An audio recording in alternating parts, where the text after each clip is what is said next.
টি-20 বিশ্বকাপের চেয়ে বাংলাদেশের সম্মান ও দেশের সবার নিরাপত্তাকে সর্বোচ্চ গুরুত্ব দিচ্ছে সরকার, জানিয়েছেন ক্রীড়া উপদেষ্টা আসিফ নজরুল। শ্রীলঙ্কায় বাংলাদেশের ম্যাচ আয়োজনে আইসিসির ইতিবাচক সাড়া মিলবে প্রত্যাশা তার। এদিকে আইসিসির সঙ্গে যোগাযোগ রাখার পাশাপাশি বিশ্বকাপে খেলতে সব রকম প্রস্তুতি রাখছে বিসিবি, জানিয়েছেন সভাপতি আমিনুল ইসলাম বুলবুল। টি-20 বিশ্বকাপে বাংলাদেশের ভবিষ্যৎ কি? সচিবালয়ে সরকার বিসিবির জরুরি সভা। ক্রীড়া উপদেষ্টা আসিফ নজরুলের সঙ্গে আমিনুল ইসলাম বুলবুল সহ বেশ কজন বোর্ড পরিচালকের ঘণ্টাখানেকের আলোচনা। ভারতেই খেলতে হবে বাংলাদেশকে, নয়তো হারাবে পয়েন্ট। ইএসপিএন ক্রিকইনফোর খবর ভিত্তিহীন বলে উড়িয়ে বিসিবির বিবৃতি। উল্টো দাবি তাদের, আইসিসির পাঠানো মেইলে নাকি ইতিবাচক সাড়াই মিলেছে। সরকারের সঙ্গে বিসিবির আলোচনা তবে কি নিয়ে? ভারতে নিশ্ছিদ্র নিরাপত্তার আশ্বাস মিললে কি খেলতে যাবে বাংলাদেশ, নাকি অনড় থাকবে নিজেদের অবস্থানে? এক্ষেত্রে দেশের স্বার্থকে সর্বাধিক গুরুত্ব সরকারের। আমাদের ক্রিকেটারদের নিরাপত্তা, বাংলাদেশের নিরাপত্তা, বাংলাদেশের মর্যাদা, এটার প্রশ্নে আমরা কোনো আপোষ করব না। আমরা ক্রিকেট খেলতে চাই, আমরা বিশ্বকাপ খেলতে চাই, এবং এটা আমরা আরেকটা যে আয়োজক দেশ আছে শ্রীলঙ্কা, সেখানে খেলতে চাই। এই পজিশনে আমরা অনড় আছি। যথেষ্ট শক্ত যুক্তি আছে, সেই যথেষ্ট শক্ত যুক্তি দিয়ে আমরা আইসিসিকে বুঝাবো। সরকারের সিদ্ধান্ত যৌক্তিক, নিরাপত্তার দাবিতে বিতর্ক হতে পারে না। ভারত পাকিস্তান চরম বৈরিতার মাঝেও একই গ্রুপে থেকে বৈশ্বিক আসর কিংবা এশিয়া কাপ ঠিকমতো হতে পারলে বাংলাদেশের অবস্থানেও আইসিসি সমাধান বের করতে পারবে প্রত্যাশা বিসিবির। বিশ্বকাপ খেলতে প্রস্তুত বাংলাদেশ, বলছেন বুলবুল। চ্যাম্পিয়ন্স ট্রফি হয়েছিল, তখন ইন্ডিয়া পাকিস্তানে যায়নি, এবং পাকিস্তানও কিন্তু গত কয়েকটা বিশ্বকাপ খেলতে ইন্ডিয়াতে আসেনি। সো আমরাও আশা করছি যে আমরা একটা সঠিক অ্যান্সার পাবো। যে আমাদের টিম স্কোয়াড ঘোষণা করে দেওয়া হয়েছে, আমাদের কিন্তু এই বিপিএলটা অনুষ্ঠিত হচ্ছে, কিন্তু ওয়ান অফ দ্য রিজন যে টি-20 ফরম্যাটে আমাদের টিমটা যেন ইউজ টু হয়, সবকিছু আমাদের দিক থেকে আমরা প্রস্তুতি রাখছি। সো আমাদের এখানে কোনো ছাড় নেই। বিশ্বকাপ নিয়ে জটিলতা নিরসনে আইসিসির সঙ্গে নিয়মিত যোগাযোগ রাখছে বিসিবি। দ্রুতই সমাধানে আসবে দুপক্ষ, বিশ্বাস বোর্ডের। কপিল পাল, ইন্ডিপেন্ডেন্ট নিউজ। মনোনয়নপত্র বাতিলের বিরুদ্ধে আপিলের তৃতীয় দিন শেষে আবেদন জমা হয়েছে মোট 295টি। এদিকে সিইসির সাথে বৈঠকে জামায়াতে ইসলামের একটি প্রতিনিধি দল অভিযোগ তুলে বলেন, প্রার্থী বাছাইয়ে বৈষম্য করছে ইসি এবং নির্দিষ্ট দলের প্রোটোকলের ক্ষেত্রেও বাড়াবাড়ি করছে। তাদের শঙ্কা, আবারও একটি পাতানো নির্বাচনের দিকে এগোলে রাজনৈতিক দল ধ্বংস হবে।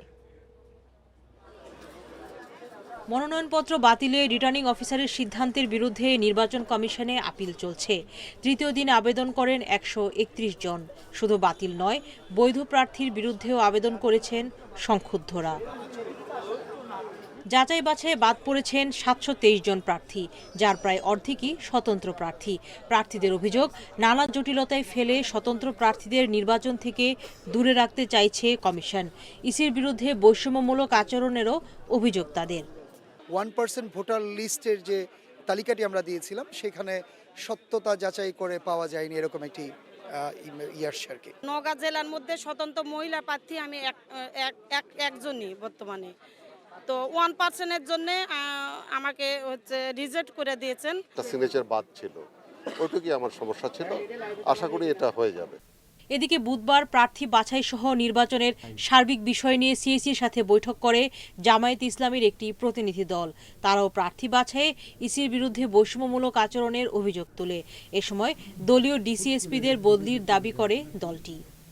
দ্বৈত নাগরিকত্বের ব্যাপারে একজনের ঘটনায় কোনো জায়গায় নমিনেশনকে অ্যাকসেপ্ট করা হয়েছে, আবার একই রকম ঘটনায় কোনো জায়গায় এটাকে বাতিল ঘোষণা করা হয়েছে। যেমন আব্দুল্লাহ আল মিন্টু সাহেব বিএনপির ক্যান্ডিডেট, আব্দুল মালেক সাহেব সিলেটের বিএনপির ক্যান্ডিডেট, এরকম 12-13 জন আছেন। এর ভিতরে কয়েকজন গ্রহণ করা হয়েছে, কিন্তু একই ঘটনায় আপনার আমাদের কুড়িগ্রামে ব্যারিস্টার মাহবুব সালেহী, তাকে অ্যাকসেপ্ট করা হয়নি। একটি দলকে ইসির ও সরকারের অতিরিক্ত প্রোটোকল লেভেল প্লেইং ফিল্ডে বাধা দিচ্ছে। এটা জনমনে ভুল বার্তা দিচ্ছে, আচরণবিধির লঙ্ঘনও হচ্ছে। তবে ইসির উপর আস্থা রেখেই এসবের সুরাহা চাইলেন জামায়াত নেতারা। একজনকে অনেক প্রোটোকল দেওয়া হচ্ছে, তার প্রতি মানুষের একটা ইমপ্রেশন হইতে পারে he may become something in future, যেটা লেভেল প্লেইং ফিল্ডকে সাংঘাতিকভাবে ক্ষতিগ্রস্ত করছে। 9 জানুয়ারি পর্যন্ত আপিল করা যাবে। 10 থেকে 18 জানুয়ারির মধ্যে নিষ্পত্তি হবে সব আপিল। সুলতানা জাহান মিতু, ইন্ডিপেন্ডেন্ট নিউজ, ঢাকা। এবার ত্রয়োদশ সংসদ নির্বাচন ঘিরে আমাদের বিশেষ আয়োজন গণতন্ত্রের যাত্রা।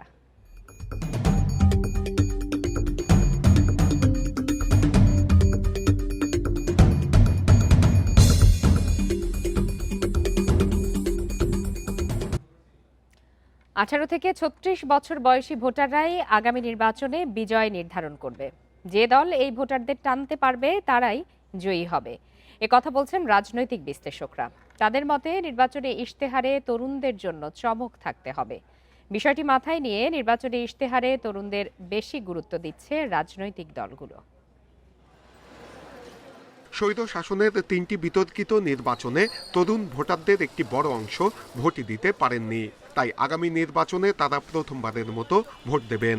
নাগরিকের দায়িত্ব একদম মেনে তারা যাতে ভোট দিতে পারে। নির্বাচিত সরকারের প্রতি রিকোয়েস্ট থাকবে যে তরুণদের বেকার ভাতা দেওয়া। হালনাগাদ ভোটার তালিকায় 18 থেকে 33 বছর বয়সী ভোটারের সংখ্যা 4 কোটিরও বেশি, যাদের ধরা হচ্ছে আগামী নির্বাচনে ফলাফলের নিয়ামক। তাদের জন্য আমাদের প্রত্যাশা থাকবে যেন আমাদের শিক্ষা ব্যবস্থাটাকে ভালো করে, যেই দলে আসুক সে যেন দেশের জন্য কাজ করে। নির্বাচন কমিশনের তথ্য অনুযায়ী 18 থেকে 36 বছর বয়সী ভোটার 5 কোটির কাছাকাছি। আগামী নেতৃত্ব নির্বাচনে যাদের মুখ্য ভূমিকা পালন করতে হবে বলছেন বিশ্লেষকরা। লম্বা সময়ের যে জেনারেশনটা ডেভেলপ করেছে সেই জেনারেশনটার চয়েস কিন্তু কোনো রাজনৈতিক দলই জানে না, কারণ তারা আসলে অফিসিয়ালি ভোট দেয় না। আর তারা খুব বেশি, অনেক সময় দেখা যায় কি তারা সবকিছু খুব ক্যালকুলেশন করে। রাজনৈতিক দলগুলো এই ভোটারদের সবচেয়ে বেশি গুরুত্ব দিচ্ছে। রাষ্ট্র মেরামতে বিএনপির 31 দফায় তরুণদের গুরুত্ব দেওয়া হয়েছে। এছাড়াও তরুণদের কর্মসংস্থান, শিক্ষা ব্যবস্থা সংস্কার সহ নানা বিষয়ে নির্বাচনী ইশতেহারে গুরুত্ব পাবে। বেকার ভাতা দেওয়া, তারা যেন কর্মসংস্থান হয় সেটাও আমাদের তৈরি করার চেষ্টা করছি, এবং বিদেশে যাতে স্কিল করে তাদেরকে বিদেশে চাকরিতে পাঠানো যায় সেজন্য আমাদের পরিকল্পনা আছে। এগুলো সব একটি রকম পরিষ্কার করে বলা আছে। জামায়াতে ইসলামী বলছে তরুণদের বিষয়গুলো গুরুত্ব দিয়েই ইশতেহার তৈরি করা হচ্ছে। রাষ্ট্র বিনির্মাণে তরুণ ভোটারদের দায়িত্বপূর্ণ ভূমিকা আশা করছে জামায়াত। নৈতিকতা, উৎপাদনমুখী শিক্ষা, কারিগরি শিক্ষা, এর মধ্য দিয়ে একটা নৈতিকতা আর সময়ের চাহিদা পূরণ করার টেকনিক্যাল এডুকেশন, গবেষণা, মেধার বিকাশের সাথে সমন্বয় করে আমরা শিক্ষা ব্যবস্থাকে কিন্তু ঢেলে সাজাবো। একটি সুষ্ঠু শান্তিপূর্ণ নির্বাচনে তরুণ ভোটারদের সুচিন্তিত মতামত আশা করছেন রাজনীতিবিদ ও সচেতন নাগরিকরা। বিশ্লেষকরা বলছেন এখনকার তরুণ প্রজন্ম রাজনৈতিকভাবে অনেক সচেতন। তাই দলগুলো ইশতেহারে তাদের জন্য কি বিষয় রাখছে, সেই সঙ্গে কতটুকু জনবান্ধব কর্মসূচি দিচ্ছে সেটির দিকে নজর থাকবে তরুণদের। নূরে আলম, ইন্ডিপেন্ডেন্ট নিউজ, ঢাকা। 11 জানুয়ারি থেকে 4 দিনের সফরে উত্তরবঙ্গের 9 জেলায় যাবেন বিএনপির ভারপ্রাপ্ত চেয়ারম্যান তারেক রহমান। সফরটি মূলত জুলাই অভ্যুত্থানে হতাহতদের পরিবারের সাথে সাক্ষাৎ সহ ধর্মীয় ও সামাজিক অনুষ্ঠানের অংশ। বিএনপির পক্ষ থেকে জানানো হয়েছে, এক্ষেত্রে বাংলাদেশ নির্বাচন কমিশন কর্তৃক জারিকৃত আচরণবিধি কোনো ক্রমেই লঙ্ঘন করা হবে না। এরই মধ্যে সফরে নিরাপত্তা চেয়ে সংশ্লিষ্ট জেলাগুলোর প্রশাসক ও রিটার্নিং কর্মকর্তা বরাবর চিঠি পাঠানো হয়েছে।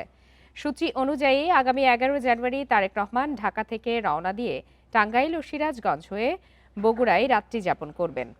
12 জানুয়ারি বগুড়া থেকে বের হয়ে রংপুর হয়ে দিনাজপুর, পরে ঠাকুরগাঁওয়ে রাত্রি যাপন করবেন। 13 জানুয়ারি ঠাকুরগাঁও থেকে পঞ্চগড়, নীলফামারী, লালমনিরহাট হয়ে রংপুরে ফিরবেন। এরপর 14 জানুয়ারি রংপুর থেকে সরাসরি বগুড়া থেকে ঢাকায় ফিরবেন।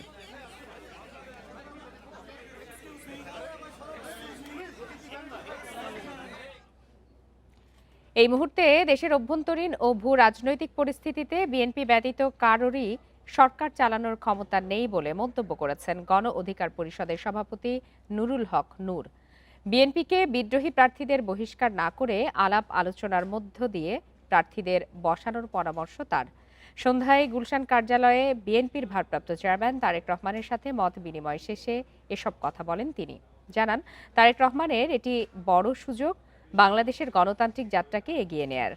বৈঠকে বিএনপির ভারপ্রাপ্ত চেয়ারম্যান মিত্রদের সহযোগিতার আশ্বাস দিয়েছেন বলেও জানান তিনি। এর আগে তারেক রহমানের সাথে সাক্ষাৎ করেন ঝিনাইদহ ৪ আসনে বিএনপির প্রার্থী রাশেদ খান। ওই আসনে বিদ্রোহী প্রার্থী ও অন্যান্য সংকট নিয়ে ইতিবাচক আলোচনা হয়েছে বলে জানান রাশেদ খান।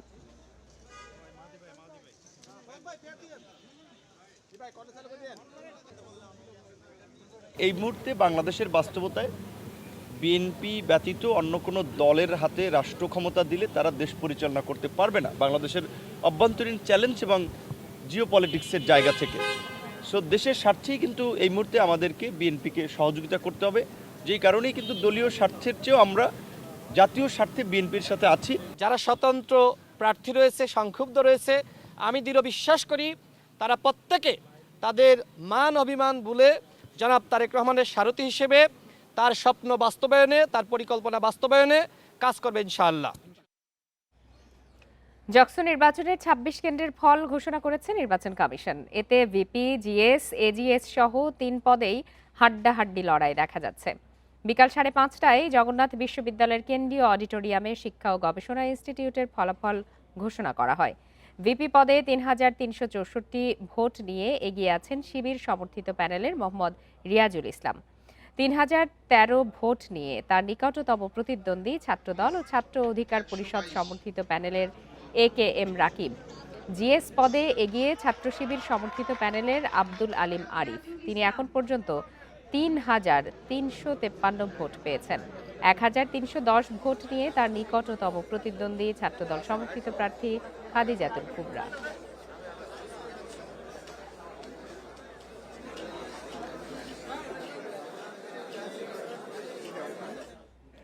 জানুয়ারি মাসে একাধিক শৈত্যপ্রবাহের পূর্বাভাস দিয়েছে আবহাওয়া অফিস। এরই মধ্যে উত্তরবঙ্গের বেশ কিছু জেলায় বইছে মৃদু থেকে মাঝারি শৈত্যপ্রবাহ।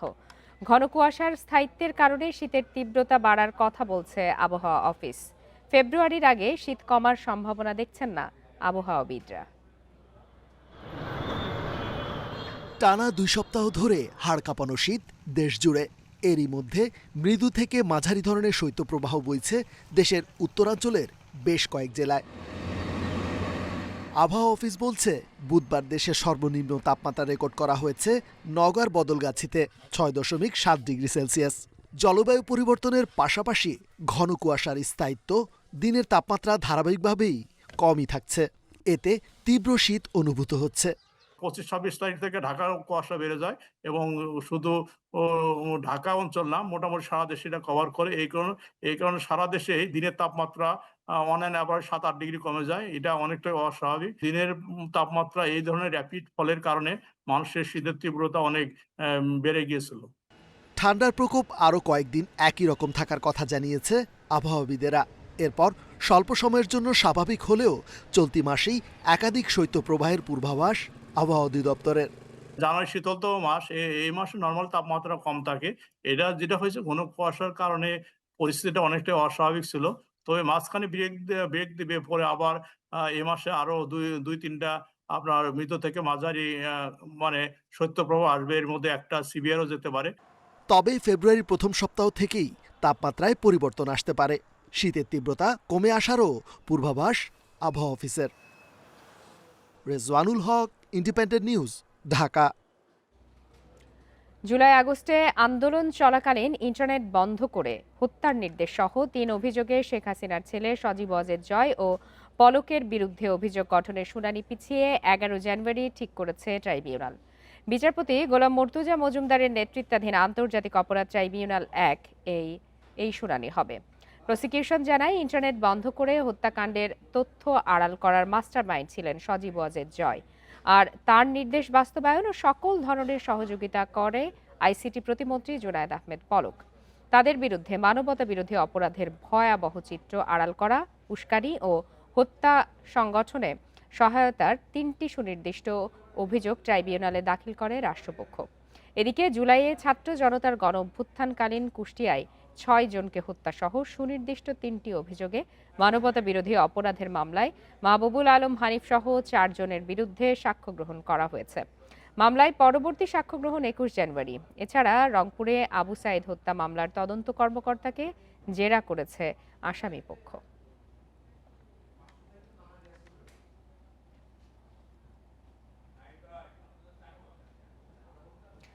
বিদেশে বাংলাদেশের অ্যাম্বাসিগুলোতে প্রবাসী শ্রমিকদের সঙ্গে ভালো ব্যবহার করা হয় না, কোথাও কোথাও তাদের পেছনের দরজা দিয়ে ঢুকতে হয়, এমন অভিযোগ করেছেন বেসরকারি সংস্থা রামরুর চেয়ারম্যান অধ্যাপক ডক্টর তাসনিম সিদ্দিকী।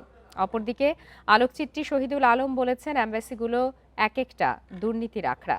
রাজধানীতে এক অনুষ্ঠানে এসব কথা বলেন তারা।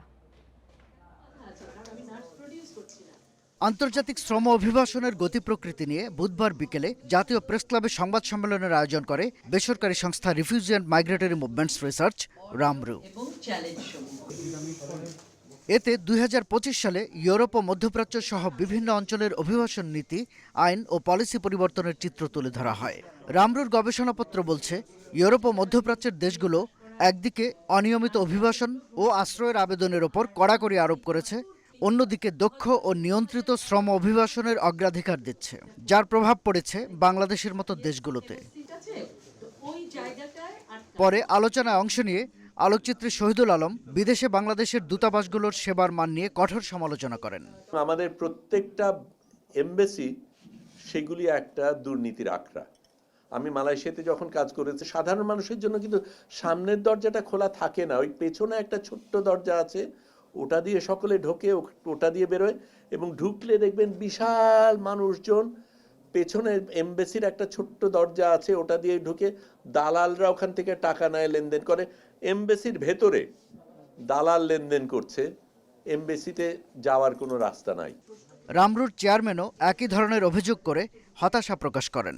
মালয়েশিয়ান এমবাসির কথা আপনি বললেন, ঠিক আপনি বলার পর আমি ওখানে প্রায় কয়েক মাস থেকে স্টাডি করেছি এবং একটা রিপোর্টও এটা আমাদের আছে যে পেছন দিকের দরজাটা দিয়ে ঢুকবে এবং আশেপাশের নেইবার খালি বলে যে এদেরকে তুলে দাও, বাংলাদেশ এমবাসি তুলে দাও। কেন?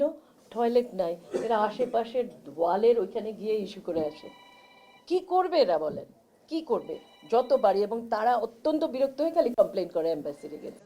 শ্রমবাজারের বর্তমান অবস্থা থেকে উত্তরণে বিএমইটিকে একাধিক পরিদপ্তর বিশিষ্ট অধিদপ্তরে রূপান্তর, অভিবাসন খাতে জাতীয় বাজেটের 1% অথবা বার্ষিক রেমিটেন্সের 5% বরাদ্দ নিশ্চিত করা সহ 7টি পরামর্শ দেওয়া হয় সংস্থাটির পক্ষ থেকে। Shahadat Swapan, Independent News, Dhaka. Nipah ভাইরাসে 2024 সালে 5 জন ও 2025 সালে 4 জন মারা গেছে। দেশে এখন পর্যন্ত আক্রান্তদের মারা যাওয়ার হার 72%। নিপাহ ভাইরাস দেশের 35 জেলায় ছড়িয়ে পড়লেও সচেতনতার অভাবকে দায়ী করছেন গবেষকরা। খেজুরের কাঁচা রস ও অন্যের খাওয়া ফল না খাওয়ার পরামর্শ দিয়ে বিশেষজ্ঞরা বলছেন, আক্রান্তদের সংস্পর্শে গেলেও অন্যরা এই ভাইরাস বহন করতে পারে। নিপা ভাইরাসের সংক্রমণ বিস্তার ও ঝুঁকি বিষয়ক মতবিনিময় সভার আয়োজন করে সরকারের রোগতত্ত্ব, রোগ নিয়ন্ত্রণ ও গবেষণা প্রতিষ্ঠান আইডিসিআর। গবেষকরা বলছেন, নিপা ভাইরাস মানুষের সংক্রমিত হয় বাদুড়ের মুখের লালা ও প্রস্রাবের মাধ্যমে। বর্তমানে এই ভাইরাসের সংক্রমণ ছড়িয়েছে দেশের 35 জেলায়। ফরিদপুর, রাজবাড়ী, নওগাঁ ও লালমনিরহাটে এর সংক্রমণ সবচেয়ে বেশি বলে জানানো হয়। গবেষকরা বলছেন, কেউ সরাসরি খেজুরের রস খেলে 2 থেকে 28 দিনের মধ্যে জ্বরসহ মাথা ব্যথা, প্রলাপ বকা, খিঁচুনি সহ রোগী অজ্ঞান হয়ে যায়। তবে সংক্রমিত ব্যক্তির সংস্পর্শে যারা আসবেন তাদেরও সতর্ক থাকার পরামর্শ বিশেষজ্ঞদের। ব্রিদিং ডিফিকাল্টি হয়, শ্বাসকষ্টজনিত সমস্যা দেখা দেয়, কাশি থাকবে, ডিসঅরিয়েন্টেশন হয়ে যায়। এর কি ভ্যাকসিন কোনো আছে? যেটা আমি একটু আগেই বলেছি যে নিপার যেমন ড্রাগস নেই, ভ্যাকসিনের ক্ষেত্রেও তাই। আসলে রস খাওয়া কিন্তু কমছে না, এটা খুবই দুঃখজনক। নিপাতে আসলে খুব বেশি বাঁচে না মানুষজন, 72% ফ্যাটালিটি রেট, আনফরচুনেটলি খুব কম মানুষই বাঁচে। নিপা ভাইরাসে আক্রান্ত হয়ে 2001 থেকে 2025 পর্যন্ত মোট শনাক্ত হয়েছে 347 জন, এর মধ্যে মারা গেছে 249 জন। নিপা ভাইরাসে আক্রান্ত বেঁচে থাকা মানুষগুলো সারা জীবন স্নায়ুবিক সমস্যায় ভোগেন। ভোলাতে এর আগে কখনোই নিপা ভাইরাস ইনফেকশন ছিল না, সুতরাং আমরা দেখছি যে over the years new districts are added. এখানে আরেকটা কথা বলতে চাই, ইট মাইট বি, কারণ আমরা এখন জানি যে অনলাইন সেলিংও হচ্ছে, কোথাকার রস কোথায় যাচ্ছে দ্যাট উই ডোন্ট নো। দেশে গত 2 বছরে নিপা ভাইরাসে শনাক্ত ব্যক্তিদের সবাই মৃত্যুবরণ করেছে। এ ভাইরাস প্রতিরোধে টিকা তৈরির গবেষণা এখনও চলছে বলে জানান গবেষকরা। নিপা ভাইরাস ইনফেকশন এবং আমরা প্রত্যেকটা suspected Buddhadeb Kundu, independent News, Dhaka. বিশ্বের সবচেয়ে বড় তেলের মজুদ থাকা ভেনেজুয়েলাকে ঘিরে আবারও আলোচনায় মার্কিন প্রেসিডেন্ট ডোনাল্ড ট্রাম্প। দেশটির তেল সম্পদের নিয়ন্ত্রণ নিতে তার ঘোষণায় বাড়ছে বিতর্ক। তবে বিশ্লেষকরা বলছেন এই পরিকল্পনা বাস্তবায়ন এতটাও সহজ নয়। বিশ্বের মোট তেল মজুদের প্রায় 20% রয়েছে ভেনেজুয়েলায়, যার পরিমাণ প্রায় 303 বিলিয়ন ব্যারেল। বিশ্লেষকদের মতে এই বিপুল তেল সম্পদের দিকেই নজর মার্কিন প্রেসিডেন্ট ডোনাল্ড ট্রাম্পের। মার্কিন সেনাবাহিনীর হাতে আটকের আগেই তেল সম্পদের জন্য যুক্তরাষ্ট্র ভেনেজুয়েলায় হামলা চালাতে চায় বলে অভিযোগ তুলেছিলেন প্রেসিডেন্ট নিকোলা মাদুরো। ট্রাম্পের শনিবারের সংবাদ সম্মেলন সেই অভিযোগকে অনেকটাই সত্য প্রমাণ করেছে। সে সময় ট্রাম্প জানান, যুক্তরাষ্ট্র ভেনেজুয়েলার শাসন পরিচালনার পাশাপাশি মার্কিন তেল কোম্পানিগুলো দেশটিতে কোটি কোটি ডলার বিনিয়োগ করবে। তবে এই পরিকল্পনাকে অত্যন্ত চ্যালেঞ্জিং বলছেন বিশ্লেষকরা। তাদের মতে মার্কিন তেল কোম্পানিগুলো বিপুল বিনিয়োগ করলেও ভেনেজুয়েলার তেল উৎপাদনে অগ্রগতি পেতে লেগে যাবে কয়েক বছর। এছাড়া তেল কোম্পানিগুলোর সামনে বড় বাধা নিরাপত্তা ঝুঁকি, জরাজীর্ণ অবকাঠামো, মাদুরোকে আটকের মার্কিন অভিযানের বৈধতা নিয়ে প্রশ্ন এবং দীর্ঘমেয়াদী রাজনৈতিক অস্থিরতার আশঙ্কা। বিশেষজ্ঞরা আরও বলছেন, ট্রাম্পের এই পরিকল্পনার ফলে বৈশ্বিক তেলের সরবরাহ বা দামে আপাতত বড় কোনো প্রভাব পড়ার সম্ভাবনা নেই। এদিকে বর্তমানে ভেনেজুয়েলায় একমাত্র মার্কিন তেল কোম্পানি হিসেবে শেভরন সীমিত পরিসরে কাজ করছে। তারা দেশটির মোট তেল উৎপাদনের প্রায় 1/5 উত্তোলন করছে। তবে বিপুল তেল মজুদের কারণে ভবিষ্যতে অনেক কোম্পানি ভেনেজুয়েলায় ফিরতে আগ্রহী হলেও তা সহসায় বাস্তবায়ন হচ্ছে না বলেই মত বিশ্লেষকদের। Zobayer Hossain, Independent News. শীতকালীন বৃষ্টি ও ঝড়ের কারণে বাস্তুহারা গাজাবাসীদের অবস্থা সংকটাপন্ন। খান ইউনিস সহ বিভিন্ন এলাকার অস্থায়ী তাঁবুগুলো শীতের তীব্রতা থেকে বাঁচাতে কাজে আসছে না। শীতের ঝোড়ো হাওয়ায় কাঁপছে আশ্রয় শিবিরের তাঁবুগুলো। ট্রিপল দিয়ে তৈরি এসব তাঁবুতে কোনো রকমে বসতি গাড়লেও প্রবল বাতাস আর বৃষ্টি থেকে রেহাই পাচ্ছে না গাজাবাসী। গতকাল রাতের আবহাওয়া হঠাৎ খারাপ হয়ে যায়। মুষলধারে বৃষ্টি আর বাতাসে তাঁবুগুলোকে টিকিয়ে রাখায় কষ্ট হচ্ছিল। এদিকে তাঁবুর ছেঁড়া কাপড় দিয়ে বৃষ্টির পানি ঢুকে সব ভিজিয়ে দিয়েছে। সামান্য বৃষ্টি হলেই আশ্রয় শিবির এলাকাগুলোতে তৈরি হয় জলাবদ্ধতা। পানির নিষ্কাশনের কোনো ব্যবস্থা না থাকায় বালির মধ্যে খাল কাটার চেষ্টা করেও বৃষ্টির পানি থেকে তাঁবুগুলো রক্ষা করতে পারছেন না অনেকেই। যুদ্ধ শুরু হওয়ার পর থেকে যন্ত্রণা আর দুর্ভোগের শুরু, যা আজ পর্যন্ত চলছে। আমরা বাস্তুচ্যুত হয়েছি, তাঁবুতে থাকার যন্ত্রণাও সহ্য করেছি, আর এখন শীতের চরম আবহাওয়ায় দিন পার করছি। এদিকে বাতাসে প্রবল বেগে অস্থায়ী তাঁবুগুলো টিকিয়ে রাখাও বড় চ্যালেঞ্জ। এই তাঁবু প্রায় 6-7 বার ভেঙে গেছে। বৃষ্টির পানি আর বালির কারণে কাঠগুলোও দুর্বল হয়ে গেছে। এখন সামান্য বাতাসেও সবকিছু ভেঙে পড়ে। সম্প্রতি গাজা উপত্যকায় খারাপ আবহাওয়ার কারণে নবজাতক সহ বেশ কয়েকজনের মৃত্যু হয়েছে। গাজার স্বাস্থ্য কর্তৃপক্ষ জানায়, শীতের প্রকোপে হাইপোথার্মিয়া হয়ে এবং চরম আবহাওয়ার কারণে ভবন ধসে বেশিরভাগ মানুষ মারা গেছেন। সিভিল ডিফেন্সের কর্মীরা ক্ষতিগ্রস্ত ভবনে আশ্রয় নেওয়া থেকে গাজাবাসীদের সতর্ক করেছেন, কিন্তু গাজার অধিকাংশ এলাকা ধ্বংসস্তূপে পরিণত হওয়ায় তাঁবু ও ভবনের ধ্বংসাবশেষ ছাড়া কোনো বিকল্প আশ্রয় নেই। রেশমি নন্দী, ইন্ডিপেন্ডেন্ট নিউজ। এর সাথে শেষ করছি আজকের বিরোধীহীন রাত 9টায় বাংলাদেশ। ইন্ডিপেন্ডেন্ট টেলিভিশনের সব খবরের আরো বিস্তারিত জানতে চোখ রাখুন ফেসবুক, ইউটিউব আর এক্সে। আমন্ত্রণ আমাদের পরের আয়োজনে।